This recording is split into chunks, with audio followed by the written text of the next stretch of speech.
ನಮಸ್ಕಾರ ಸ್ನೇಹಿತರೆ, ಅರ್ಜುನ್ 563 ಚಾನಲ್ಗೆ ಸ್ವಾಗತ ಸುಸ್ವಾಗತ. ಸ್ನೇಹಿತರೆ, ಪೂರಿ ಯಾತ್ರೆಗೆ ಹೋಗುವ ಪ್ರತಿಯೊಬ್ಬರು ಕಾಲಿಡಲೇಬೇಕಾದ ಮತ್ತೊಂದು ಪವಿತ್ರ ಐತಿಹಾಸಿಕ ಜಾಗ ಅಂದರೆ ಒಡಿಶಾದ ರಾಜಧಾನಿ ಭುವನೇಶ್ವರ. ಭುವನೇಶ್ವರ ಕೇವಲ ಒಂದು ಸಿಟಿ ಅಷ್ಟೇ ಅಲ್ಲ, ಇದು ಸಾವಿರಾರು ವರ್ಷಗಳ ಇತಿಹಾಸ, ಅದ್ಭುತ ಶಿಲ್ಪಕಲೆ ಮತ್ತು ಪ್ರಕೃತಿ ಸೌಂದರ್ಯದ ಸಂಗಮ. ಒಂದು ಕಾಲದಲ್ಲಿ ಇಲ್ಲಿ 7,000ಕ್ಕೂ ಹೆಚ್ಚು ದೇವಸ್ಥಾನಗಳಿದ್ದವಂತೆ. ಹಾಗಾಗಿಯೇ ಇದನ್ನು ಟೆಂಪಲ್ ಸಿಟಿ ಆಫ್ ಇಂಡಿಯಾ ಅಂತ ಕರೆಯುತ್ತಾರೆ. ಇಷ್ಟೇ ಅಲ್ಲ, ಇತಿಹಾಸ ಪ್ರಸಿದ್ಧ ಕಳಿಂಗ ಯುದ್ಧ ನಡೆದು ಸಾಮ್ರಾಟ್ ಅಶೋಕನು ಶಸ್ತ್ರತ್ಯಾಗ ಮಾಡಿ ಬೌದ್ಧ ಧರ್ಮ ಸ್ವೀಕರಿಸಿದ್ದ ಪವಿತ್ರ ಭೂಮಿ ಇದು. ನೀವೇನಾದರೂ ಭುವನೇಶ್ವರ ಟ್ರಿಪ್ ಪ್ಲಾನ್ ಮಾಡುತ್ತಿದ್ದೀರಾ? ಹಾಗಾದರೆ ಈ ಒಂದೇ ವಿಡಿಯೋದಲ್ಲಿ ಕರ್ನಾಟಕದಿಂದ ಭುವನೇಶ್ವರಕ್ಕೆ ತಲುಪುವುದು ಹೇಗೆ, ಇಲ್ಲಿ ನೋಡಬೇಕಾದ ಜಾಗಗಳು ಯಾವುವು, ಎಲ್ಲಾ ಸ್ಥಳಗಳು ನೋಡುವುದಕ್ಕೆ ಆಟೋ ಬಸ್ಸುಗಳ ವ್ಯವಸ್ಥೆ ಏನಿದೆ, ಬಜೆಟ್ ಹೋಟೆಲ್ಗಳು ಮತ್ತು ಊಟದ ವ್ಯವಸ್ಥೆ ಏನಿದೆ, ಎಷ್ಟು ದಿನ ಬೇಕು ಮತ್ತು ಎಷ್ಟು ಖರ್ಚಾಗುತ್ತೆ ಅನ್ನೋ ಕಂಪ್ಲೀಟ್ ಗೈಡ್ ಅನ್ನು ಎಳೆಯಾಗಿ ತಿಳಿಸಿಕೊಡ್ತೀವಿ. ವಿಡಿಯೋವನ್ನು ಎಲ್ಲೂ ಸ್ಕಿಪ್ ಮಾಡದೆ ಕೊನೆಯವರೆಗೂ ನೋಡಿ. ನಮ್ಮ ಚಾನಲ್ಗೆ ಇನ್ನೂ ಸಬ್ಸ್ಕ್ರೈಬ್ ಆಗಿಲ್ಲ ಅಂದ್ರೆ ಈಗಲೇ ಸಬ್ಸ್ಕ್ರೈಬ್ ಆಗಿ, ಹಾಗೆ ಬೆಲ್ ಐಕನ್ ಕ್ಲಿಕ್ ಮಾಡಿ. ಬನ್ನಿ ವಿಡಿಯೋ ಶುರು ಮಾಡೋಣ. ನೀವು ನನ್ನ ಪೂರಿ ವಿಡಿಯೋ ನೋಡಿದ್ದರೆ ಅದರಲ್ಲಿ ಭುವನೇಶ್ವರಕ್ಕೆ ಬಂದು ಇಲ್ಲಿಂದ ಪೂರಿಗೆ ಹೇಗೆ ಹೋಗೋದು ಅಂತ ತಿಳಿಸಿಕೊಟ್ಟಿದ್ದೆ. ಈಗ ಪೂರಿ ನೋಡಿಕೊಂಡು ನಂತರ ಪೂರಿಯಿಂದ ಕೇವಲ 60 ಕಿಲೋಮೀಟರ್ ದೂರದಲ್ಲಿರುವ ಭುವನೇಶ್ವರಕ್ಕೆ ಸಾಕಷ್ಟು ಸರ್ಕಾರಿ ಬಸ್ಸುಗಳು ಅಥವಾ ಲೋಕಲ್ ಟ್ರೈನ್ಗಳ ಮೂಲಕ ಕೇವಲ 1.5 ಇಂದ 2 ಗಂಟೆಗಳಲ್ಲಿ ನೀವು ಭುವನೇಶ್ವರಕ್ಕೆ ತಲುಪಬಹುದು. ನನ್ನ ಪೂರಿ ವಿಡಿಯೋ ನೀವು ನೋಡಿಲ್ಲ ಅಂದರೆ Puri Jagannath A to Z details video description ಅಲ್ಲಿ ಕೊಟ್ಟಿರುತ್ತೇನೆ, ಮರೆಯದೆ ನೋಡಿ. ಈ ಭುವನೇಶ್ವರ ವಿಡಿಯೋ ಮತ್ತು ಪೂರಿ ವಿಡಿಯೋ ಎರಡೂ ನೋಡಿ. ಇದರಿಂದ ನೀವು ಆರಾಮವಾಗಿ ಪೂರಿ ಮತ್ತು ಭುವನೇಶ್ವರ ಯಾತ್ರೆ ಮಾಡಿಕೊಂಡು ಬರಬಹುದು. ಮೊದಲಿಗೆ ನಮ್ಮ ಕರ್ನಾಟಕದಿಂದ ಭುವನೇಶ್ವರಕ್ಕೆ ಅತ್ಯಂತ ಸುಲಭವಾಗಿ ಮತ್ತು ಕಡಿಮೆ ಖರ್ಚಿನಲ್ಲಿ ಹೇಗೆ ತಲುಪಬಹುದು ಅಂತ ನೋಡೋಣ.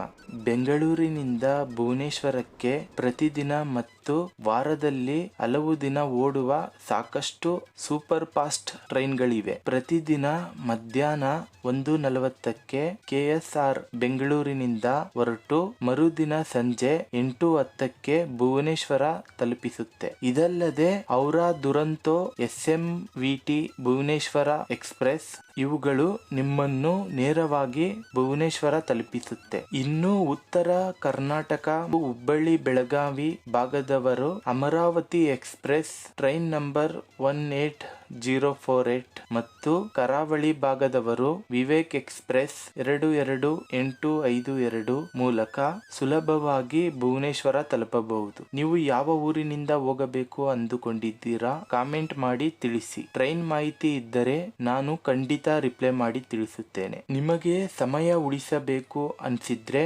ಬೆಂಗಳೂರಿನ ಕೆಂಪೇಗೌಡ ಅಂತಾರಾಷ್ಟ್ರೀಯ ವಿಮಾನ ನಿಲ್ದಾಣದಿಂದ ಭುವನೇಶ್ವರ ಬಿಜು ಪಟ್ನಾಯಕ್ ಅಂತಾರಾಷ್ಟ್ರೀಯ ವಿಮಾನ ನಿಲ್ದಾಣ ಡೈರೆಕ್ಟ್ ಫ್ಲೈಟ್ ಗಳಿವೆ. ಕೇವಲ 2 ಗಂಟೆಗಳಲ್ಲಿ ನೀವು ಬೆಂಗಳೂರಿನಿಂದ ಭುವನೇಶ್ವರ ತಲುಪಬಹುದು. ಈಗ ಭುವನೇಶ್ವರದಲ್ಲಿ ಬಜೆಟ್ ಹೋಟೆಲ್ಗಳು ಮತ್ತು ಊಟದ ವ್ಯವಸ್ಥೆ ಏನಿದೆ ಅಂತ ನೋಡೋಣ. ಸ್ನೇಹಿತರೆ, ನೀವು ರೂಮ್ ಮಾಡಲು ಬೆಸ್ಟ್ ಜಾಗ ಅಂದರೆ ಭುವನೇಶ್ವರ ರೈಲ್ವೆ ಸ್ಟೇಷನ್ ಸುತ್ತಮುತ್ತ.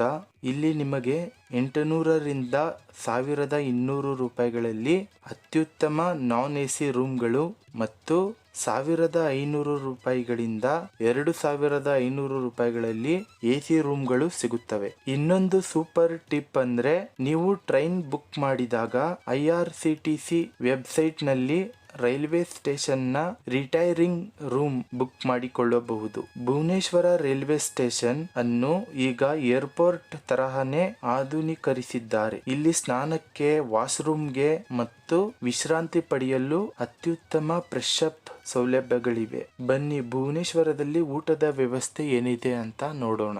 ಒಡಿಶಾದ ಊಟ ಮತ್ತು ದಕ್ಷಿಣ ಭಾರತದ ಊಟಕ್ಕೆ ತುಂಬಾ ಹತ್ತಿರವಾಗಿದೆ.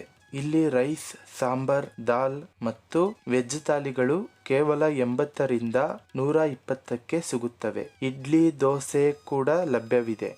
ಭುವನೇಶ್ವರದಲ್ಲಿ ಓಡಾಡಲು ಸಾರಿಗೆ ವ್ಯವಸ್ಥೆ ತುಂಬಾ ಚೆನ್ನಾಗಿದೆ ಮತ್ತು ಸಖತ್ ಚೀಪ್ ಕೂಡ ಹೌದು. ಮೋ ಬಸ್ ಇದು ಒಡಿಶಾ ಸರ್ಕಾರದ ಅದ್ಭುತ ಎಸಿ ಬಸ್ ಸೌಲಭ್ಯ. ಇಡೀ ಸಿಟಿಯ ಪ್ರತಿಯೊಂದು ಪ್ರವಾಸಿ ಜಾಗಕ್ಕೂ ಕೇವಲ 20-40 ರೂಪಾಯಿಗಳಲ್ಲಿ ನೀವು ಆರಾಮವಾಗಿ ಓಡಾಡಬಹುದು. ಆಟೋ ಮತ್ತು ಇ ರಿಕ್ಷಾ, ಇಲ್ಲಿ ಶೇರಿಂಗ್ ಆಟೋಗಳು ಸಿಗುತ್ತವೆ. ಒಂದು ವೇಳೆ ಇಡೀ ದಿನಕ್ಕೆ ನೀವು ಪ್ರೈವೇಟ್ ಆಟೋ ಬುಕ್ ಮಾಡುತ್ತಿದ್ದೀರಾ ಅಂದ್ರೆ 800ರಿಂದ 1000 ರೂಪಾಯಿ ಚಾರ್ಜ್ ಮಾಡುತ್ತಾರೆ. ರ್ಯಾಪಿಡೋ ಮತ್ತು ಓಲಾ, ನೀವು ಒಬ್ಬರೇ ಅಥವಾ ಇಬ್ಬರು ಪ್ರಯಾಣ ಮಾಡುತ್ತಿದ್ದರೆ ರ್ಯಾಪಿಡೋ ಬೈಕ್ ಅಥವಾ ಆಟೋ ಮಾಡಿಕೊಳ್ಳಬಹುದು. ಬನ್ನಿ, ಭುವನೇಶ್ವರದಲ್ಲಿ ಮರೆಯದೆ ನೋಡಲೇಬೇಕಾದ ಪ್ರಮುಖ ಸ್ಥಳಗಳು ಯಾವುವು ಅಂತ ನೋಡೋಣ. ರೈಲ್ವೆ ಸ್ಟೇಷನ್ ನಿಂದ ಈ ದೇವಸ್ಥಾನಗಳಿಗೆ ಲೋಕಲ್ ಬಸ್ ಅಥವಾ ಓಲಾ, ಊಬರ್, ಆಟೋ ಮೂಲಕ ಸುಲಭವಾಗಿ ಬರಬಹುದು. ಶ್ರೀ ಲಿಂಗರಾಜ ದೇವಸ್ಥಾನ ಇದು ಭುವನೇಶ್ವರದ ಅತ್ಯಂತ ದೊಡ್ಡ, ಪ್ರಮುಖ ಮತ್ತು ಪ್ರಾಚೀನ ದೇವಸ್ಥಾನ. ಲಿಂಗರಾಜ ಅಂದರೆ ಎಲ್ಲಾ ಲಿಂಗಗಳಿಗೂ ರಾಜ ಅಂತ ಅರ್ಥ. 11ನೇ ಶತಮಾನದ ಈ ಭವ್ಯ ದೇವಸ್ಥಾನವನ್ನು ಸೋಮ ವಂಶಕ್ಕೆ ಸೇರಿದ ರಾಜ ಯಯಾತಿ ಕೇಸರಿ ನಿರ್ಮಿಸಲು ಪ್ರಾರಂಭಿಸಿದರು ಮತ್ತು ಅವರ ಮೊಮ್ಮಗ ಇದನ್ನು ಪೂರ್ತಿಗೊಳಿಸಿದರು. ಇಲ್ಲಿ ಶಿವನನ್ನು ಹರಿಹರ ರೂಪದಲ್ಲಿ ಪೂಜಿಸುತ್ತಾರೆ. ಅಂದರೆ ವಿಷ್ಣು ಹರಿ ಮತ್ತು ಶಿವ ಹರ ಇಬ್ಬರು ಒಂದೇ ಕಲ್ಲಿನಲ್ಲಿ ನೆಲೆಸಿದ್ದಾರೆ. 180 ಅಡಿ ಎತ್ತರದ ಈ ದೇವಸ್ಥಾನದ ಕಲ್ಲಿನ ಕೆತ್ತನೆಗಳು ಅದ್ಭುತ. ಲಿಂಗರಾಜ ದೇವಸ್ಥಾನದ ವಿಶಾಲವಾದ ಆವರಣದೊಳಗೆ ಸುಮಾರು 50ಕ್ಕೂ ಹೆಚ್ಚು ಸಣ್ಣ ಗುಡಿಗಳಿವೆ. ಮುಖ್ಯವಾಗಿ ಇವುಗಳನ್ನು ದರ್ಶನ ಮಾಡಿ. ಶ್ರೀ ಲಿಂಗರಾಜ ದೇವಸ್ಥಾನ, ಶ್ರೀ ಭುವನೇಶ್ವರಿ ದೇವಸ್ಥಾನ, ಮಾತಾ ಪಾರ್ವತಿ ದೇವಿ ದೇವಸ್ಥಾನ. ಇಲ್ಲಿ ದೇವಿಯ ಶಕ್ತಿ ಸ್ವರೂಪಿಣಿಯಾಗಿ ನೆಲೆಸಿದ್ದಾಳೆ. ಗಣೇಶ ಮತ್ತು ಕಾರ್ತಿಕೇಯ ಗುಡಿಗಳು ಮುಖ್ಯ ಲಿಂಗರಾಜ ಗೋಪುರದ ಹಿಂಭಾಗ ಮತ್ತು ಪಕ್ಕದಲ್ಲಿವೆ. ಮಂಗಳ ಚಂಡಿ ದೇವಸ್ಥಾನ ಹಾಗೂ ಯಜ್ಞೇಶ್ವರ ಶಿವಲಿಂಗ.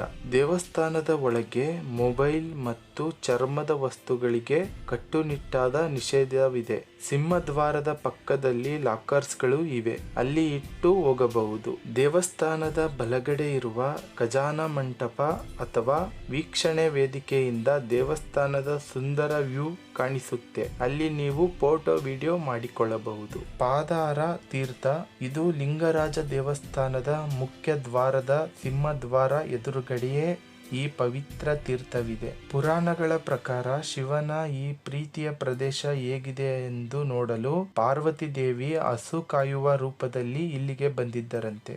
ಆ ಸಮಯದಲ್ಲಿ ಅವಳನ್ನು ಪೀಡಿಸಿದ ಇಬ್ಬರು ರಾಕ್ಷಸರನ್ನು ಸಂಹರಿಸಿ ಭೂಮಿಯ ಒಳಗೆ ಒತ್ತಿಟ್ಟ ಸ್ಥಳ ಇದು ಎನ್ನಲಾಗುತ್ತದೆ.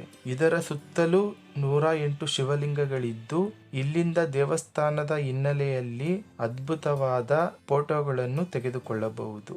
ಬಿಂದುಸಾಗರ ಪುಷ್ಕರಣಿ ಪಾದಹರ ತೀರ್ಥದಿಂದ ಕೇವಲ 300 ಮೀಟರ್ ಉತ್ತರಕ್ಕೆ ಅದೇ ರಸ್ತೆಯಲ್ಲಿ ನೇರವಾಗಿ ನಡೆದರೆ ಬಿಂದುಸಾಗರ ಸಿಗುತ್ತದೆ. ಪಾರ್ವತಿ ದೇವಿಗೆ ದಾಹವಾದಾಗ ಸಾಕ್ಷಾತ್ ಶಿವನು ತನ್ನ ತ್ರಿಶೂಲದಿಂದ ಈ ಸಾಗರವನ್ನು ನಿರ್ಮಿಸಿದನಂತೆ. ಇಲ್ಲಿ ಸ್ನಾನ ಮಾಡಿದರೆ ಗಂಗಾ ಸ್ನಾನದ ಫಲ ಸಿಗುತ್ತೆ ಎಂಬ ನಂಬಿಕೆ ಇದೆ. ಇಂದಿಗೂ ಲಿಂಗರಾಜನಿಗೆ ಅಭಿಷೇಕ ಮಾಡಲು ಇದೇ ಪುಷ್ಕರಣಿಯ ನೀರನ್ನು ಬಳಸಲಾಗುತ್ತದೆ. ಅನಂತ ವಾಸುದೇವ ದೇವಸ್ಥಾನ ಬಿಂದುಸಾಗರ ತಲುಪುತ್ತಿದ್ದಂತೆ ಅದರ ಪೂರ್ವ ದಂಡೆಯ ಮೇಲೆಯೇ ರಸ್ತೆಯ ಎದುರುಗಡೆ ಈ ಸುಂದರ ದೇವಸ್ಥಾನವಿದೆ. ಈ ದೇವಸ್ಥಾನವನ್ನು 13ನೇ ಶತಮಾನದಲ್ಲಿ ಪೂರ್ವ ಗಂಗಾ ರಾಜವಂಶದವರು ನಿರ್ಮಿಸಿದರು. ಭುವನೇಶ್ವರದಲ್ಲಿರುವ ಏಕೈಕ ಪ್ರಮುಖ ವೈಷ್ಣವ ದೇವಸ್ಥಾನ ಇದು. ಇಲ್ಲಿ ಕೃಷ್ಣ, ಬಲರಾಮ ಮತ್ತು ಸುಭದ್ರ ದೇವಿಯರನ್ನು ಪೂಜಿಸಲಾಗುತ್ತದೆ. ಪೂರಿ ಜಗನ್ನಾಥನಂತೆಯೇ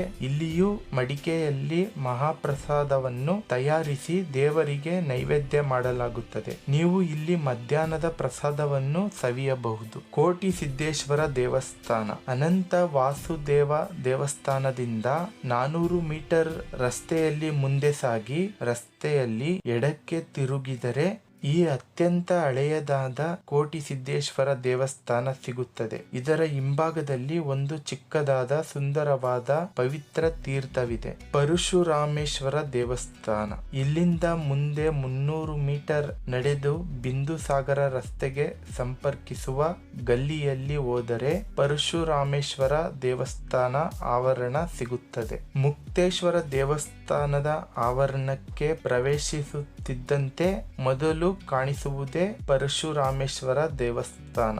ಇದು ಭುವನೇಶ್ವರದ ಅತ್ಯಂತ ಹಳೆಯ ಶಿವನ ದೇವಸ್ಥಾನಗಳಲ್ಲಿ ಒಂದು. 7ನೇ ಶತಮಾನದ್ದು. ಇದರ ಗೋಡೆಗಳ ಮೇಲಿರುವ ನೃತ್ಯ ಭಂಗಿಯ ಶಿವನ ಕೆತ್ತನೆಗಳು ಮತ್ತು ಸಪ್ತಮಾತೃಕೆಯರ ಚಿತ್ರಗಳು ಇತಿಹಾಸ ಪ್ರೇಮಿಗಳಿಗೆ ಹಬ್ಬ.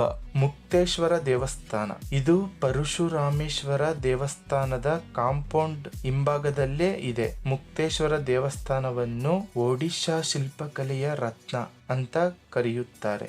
ಇದರ ಪ್ರವೇಶ ದ್ವಾರದಲ್ಲಿರುವ ಅರ್ಧ ವೃತ್ತಾಕಾರದ ಕಲ್ಲಿನ ತೋರಣ ಅತ್ಯಂತ ಸುಂದರವಾಗಿದೆ ಮತ್ತು ಜಗತ್ಪ್ರಸಿದ್ಧಿಯಾಗಿದೆ. ಈ ದೇವಸ್ಥಾನದ ಗೋಡೆಗಳ ಮೇಲಿನ ಸೂಕ್ಷ್ಮ ಕೆತ್ತನೆಗಳು ಮತ್ತು ಅದರ ಹಿಂಭಾಗದಲ್ಲಿರುವ ಮರೀಚಿಕುಂಡ ಎಂಬ ಪುಟ್ಟ ತೀರ್ಥ ನೋಡಲು 2 ಕಣ್ಣು ಸಾಲದು. ಕೇದಾರ ಗೌರಿ ದೇವಸ್ಥಾನ. ಮುಕ್ತೇಶ್ವರ ದೇವಸ್ಥಾನದ ಹತ್ತಿರದಲ್ಲೇ ಇರುವ ಕೇದಾರ ಗೌರಿ ದೇವಸ್ಥಾನವು ತುಂಬಾ ಸುಂದರವಾಗಿದೆ. ಇಲ್ಲಿ ಜ್ಯೋತಿರ್ಲಿಂಗ ಕೇದಾರನಾಥದಲ್ಲಿರುವ ನೈಸರ್ಗಿಕ ಲಿಂಗದ ರೂಪದಲ್ಲಿಯೇ ಶಿವನು ದರ್ಶನ ನೀಡುತ್ತಾನೆ. ಇಲ್ಲಿರುವ ಇತರ ಪ್ರಮುಖ ಗುಡಿಗಳು ಗೌರಿ ದೇವಸ್ಥಾನ. ಇದು ಕೇದಾರೇಶ್ವರ ಪಕ್ಕದಲ್ಲೇ ಇದೆ. ಇದರ ಶಿಲ್ಪಕಲೆ ತುಂಬಾ ವಿಶಿಷ್ಟವಾಗಿದೆ ಮತ್ತು ಇಲ್ಲಿ ಆಂಜನೇಯ ಮತ್ತು ಸುಬ್ರಹ್ಮಣ್ಯನ ಗುಡಿಗಳು ಇವೆ. ರಾಜಾರಾಣಿ ದೇವಸ್ಥಾನ. ಕೇದಾರ ಗೌರಿ ದೇವಸ್ಥಾನದಿಂದ ಸುಮಾರು 800 ಮೀಟರ್ ದೂರದಲ್ಲಿ ರಾಜಾರಾಣಿ ದೇವಸ್ಥಾನ ಇದೆ. ಇಲ್ಲಿಗೆ ನೀವು ನಡೆದುಕೊಂಡು ಹೋಗಬಹುದು, ಇಲ್ಲ ಆಟೋನು ಮಾಡಿಕೊಳ್ಳಬಹುದು. ರಾಜಾರಾಣಿ ದೇವಸ್ಥಾನ.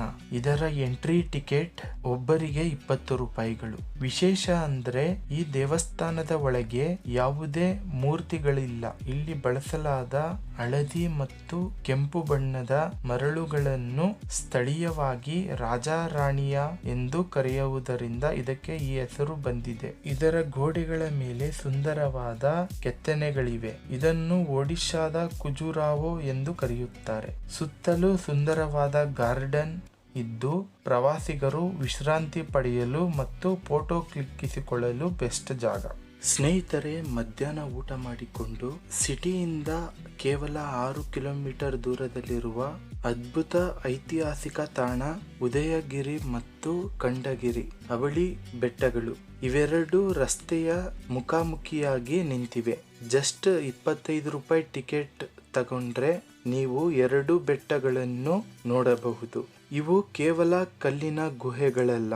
ಕ್ರಿಸ್ತಪೂರ್ವ 2ನೇ ಶತಮಾನದಲ್ಲಿ, ಅಂದರೆ ಇಂದಿಗೆ ಸುಮಾರು 2200 ವರ್ಷಗಳ ಹಿಂದೆ ಕಳಿಂಗ ಸಾಮ್ರಾಜ್ಯವನ್ನು ಆಳಿದ ಪ್ರಶಸ್ತ ಜೈನ ರಾಜ ಮಹಾಮೇಘ ವಾಹನ ಐರಾ ಕಾರವೇಲ ಅನ್ನೋ ರಾಜ ತನ್ನ ಜೈನ ಸನ್ಯಾಸಿಗಳಿಗೆ ಮಳೆಗಾಲದಲ್ಲಿ ತಪಸ್ಸು ಮಾಡಲು ಆಶ್ರಯ ನೀಡಲು ಇಡೀ ಕಲ್ಲಿನ ಬೆಟ್ಟವನ್ನೇ ಕೊರೆದು ಈ ಅದ್ಭುತ ಆಶ್ರಮಗಳನ್ನು ನಿರ್ಮಿಸಿದನು. ಬನ್ನಿ ಇವೆರಡನ್ನು ಅಲ್ಲಿರೋ ವಿಶೇಷತೆ ಏನು ಅಂತ ತಿಳ್ಕೊಳ್ಳೋಣ. ಉದಯಗಿರಿ ಗುಹೆಗಳು. ಮೊದಲಿಗೆ ನಾವು ಎಡಭಾಗದಲ್ಲಿರೋ ಉದಯಗಿರಿ ಬೆಟ್ಟಕ್ಕೆ ಹೋಗೋಣ. ಉದಯಗಿರಿ ಅಂದ್ರೆ ಸೂರ್ಯ ಉದಯಿಸುವ ಬೆಟ್ಟ ಅಂತ ಅರ್ಥ. ಇಲ್ಲಿ ಒಟ್ಟು 18 ಗುಹೆಗಳಿವೆ. ರಾಣಿ ಗುಫಾ. ಉದಯಗಿರಿಯಲ್ಲಿ ನೀವು ಮೊದಲು ನೋಡಲೇಬೇಕಾದ್ದು ಈ ರಾಣಿ ಗುಫಾ.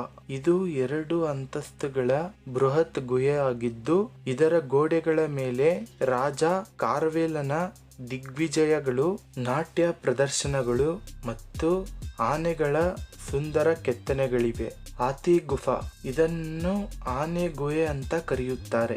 ಈ ಗುಹೆಗಳ ಬಂಡೆಗಳ ಮೇಲೆ ರಾಜ ಕಾರ್ವೇಲನು ಕೆತ್ತಿಸಿರುವ 17 ಸಾಲುಗಳ ಪ್ರಸಿದ್ಧ ಹಾತಿ ಗುಫಾ ಶಾಸನ ಇದೆ. ಇದು ಪ್ರಾಕೃತಿಕ ಭಾಷೆ ಮತ್ತು ಮಗಧ ಸಾಮ್ರಾಜ್ಯದ ವಿರುದ್ಧ ಕಳಿಂಗ ರಾಜ ಯುದ್ಧ ಗೆದ್ದು ಜೈನ ತೀರ್ಥಕರ ಮೂರ್ತಿಯನ್ನು ಮರಳಿ ತಂದ ಇತಿಹಾಸವನ್ನು ಈ ಶಾಸನ ಬಿಚ್ಚಿಡುತ್ತದೆ.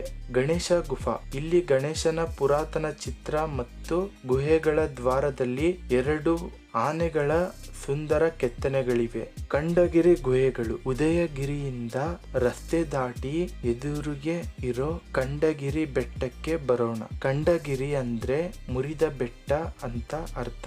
ಇಲ್ಲಿ ಒಟ್ಟು 15 ಗುಹೆಗಳಿವೆ. ಉದಯಗಿರಿಗೆ ಹೋಲಿಸಿದರೆ ಖಂಡಗಿರಿ ಬೆಟ್ಟ ಸ್ವಲ್ಪ ಕಡಿದಾಗಿ ಮತ್ತು ಹತ್ತಲು ಮೆಟ್ಟಿಲುಗಳಿವೆ. ಬಾರಾಬುಜಿ ಗುಫಾ. ಮತ್ತು ತ್ರಿಶೂಲ ಗುಫಾ.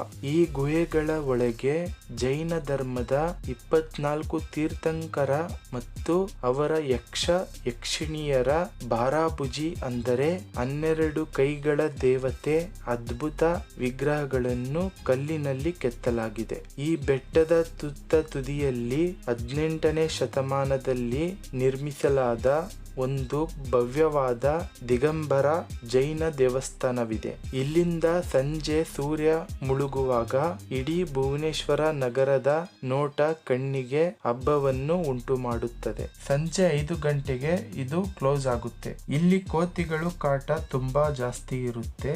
ನಿಮ್ಮ ಕೈಯಲ್ಲಿರುವ ಬ್ಯಾಗ್ ಮತ್ತು ಮೊಬೈಲ್ ಬಗ್ಗೆ ಎಚ್ಚರ. ಧೌಲಿ ಶಾಂತಿ ಸ್ತೂಪ.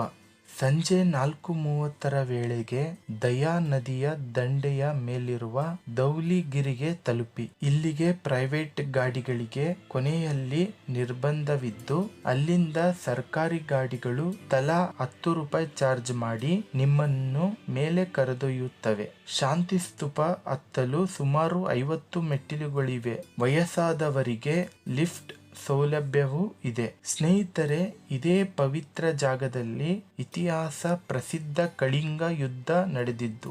ಇಲ್ಲಿ ಹರಿದ ರಕ್ತದ ಕೋಡಿಯನ್ನು ನೋಡಿ ದಯಾ ನದಿಯ ನೀರು ಪೂರ್ತಿ ಕೆಂಪಾಗಿದ್ದನ್ನು ಕಂಡು ಮನಸ್ಸು ನೊಂದು ಸಾಮ್ರಾಟ್ ಅಶೋಕನು ಶಸ್ತ್ರತ್ಯಾಗ ಮಾಡಿ ಬೌದ್ಧ ಧರ್ಮವನ್ನು ಸ್ವೀಕರಿಸಿದನು. ಇಲ್ಲಿ ಜಪಾನ್ ಬೌದ್ಧ ಸಂಘದವರು ನಿರ್ಮಿಸಿರುವ ಭವ್ಯ ಬಿಳಿ ಬಣ್ಣದ ಶಾಂತಿ ಸ್ತೂಪ ಶಾಂತಿಯ ಸಂಕೇತವಾಗಿ ನಿಂತಿದೆ. ಇಲ್ಲಿಂದ ಇಡೀ ಭುವನೇಶ್ವರ ನಗರದ ನೋಟ ಕಾಣಿಸುತ್ತದೆ. ಇಲ್ಲಿ ಕೆಳಗೆ ಅಶೋಕನ ಕಾಲದ ಕಲ್ಲಿನ ಶಾಸನಗಳು ಇವೆ. ಇದರ ಪಕ್ಕದಲ್ಲಿ ಒಂದು ಸುಂದರ ಹಿಂದೂ ಶಿವನ ದೇವಸ್ಥಾನವೂ ಇದೆ. ಪ್ರತಿದಿನ ಸಂಜೆ ಇಲ್ಲಿ ನಡೆಯುವ light and sound show miss ಮಾಡಬೇಡಿ. ಇದು ಕಳಿಂಗ ಯುದ್ಧದ ಇತಿಹಾಸವನ್ನು ಕಣ್ಣಿಗೆ ಕಟ್ಟಿದಂತೆ ತೋರಿಸುತ್ತದೆ. ನಿಮ್ಮ ಅನುಕೂಲಕ್ಕೆ ತಕ್ಕಂತೆ ರಾಜಾರಾಣಿ ದೇವಸ್ಥಾನ ಮುಗಿಸಿ ಮೊದಲು ಧೌಲಿ ಸ್ತೂಪ ನೋಡಿ ನಂತರ ಉದಯಗಿರಿ ಖಂಡಗಿರಿಗೂ